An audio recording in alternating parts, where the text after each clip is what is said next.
sometimes overlooked is the skill of setting the hook and fighting the fish. So we talk a lot about rigging and about tactics and strategies, and so I was with Brian Flint there on the Lower Sacramento River, and I said, okay, Brian, in terms of your technique and your strategy on hook sets and fighting fish, and I asked him about that, and this is what he had to say.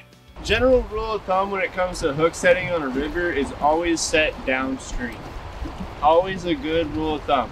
You never want to set upstream because you always have the chance of pulling the flies out of their mouth. And towards the bank works well too. It ends up getting them in the corner of the mouth.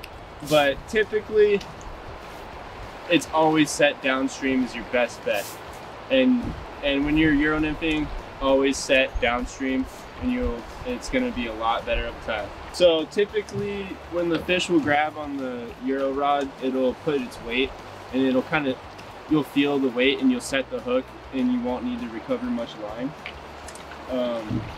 And that's kind of the beauty of it too. They'll sometimes set themselves occasionally. With the indicator, there can be a lot of line out. Indicator rig, you'll have a lot of line out. You can miss strikes. A lot less strikes missed, I would say, with the Euro. I like to set the hook downstream. Try to get a good deep hook set on the fish, so when you're fighting them, it doesn't pull the skin and you lose them.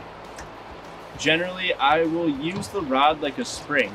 Anytime you point the rod straight at the fish, it doesn't do what a rod does, which is bend. And if you point the rod straight, you're typically going to slack out. You can lose the fish a lot. Another thing I try to avoid is letting the fish go too far downstream of me. If I notice the fish is getting 20, 30, 40 yards downstream, I'm going to start hiking downstream to make up for it, reeling in.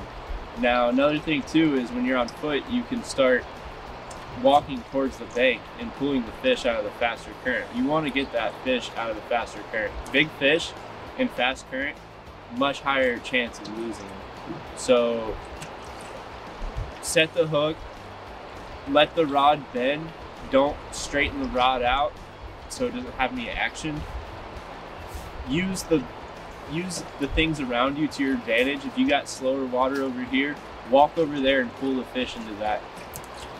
Point the rod tip to the left and pull hard to the left to fight them over there. Don't let the fish take off super far into the fast water on you if you can, and don't let them get too far below you. Big fish on light gear, you want to, let the rod do its job. Let it bend, let it flex. The chances of you breaking the rod are pretty slim. So just use it as a tool and put some more bend in that rod. What a beautiful place, the Sacramento River up here in Northern California. Spent the day with Brian Flint. He guides up here on that river and the Pit, as well as the McCloud River. Let us know, we can put you in touch with him. He does drift boat fishing, he does walk and wade, and he's a really fun guy. We spent a lot of time out there, and he's got some good stories to tell, and he's got some good information to impart. So let us know. We'll get you in contact. We'll see you next time right here on the Backcast.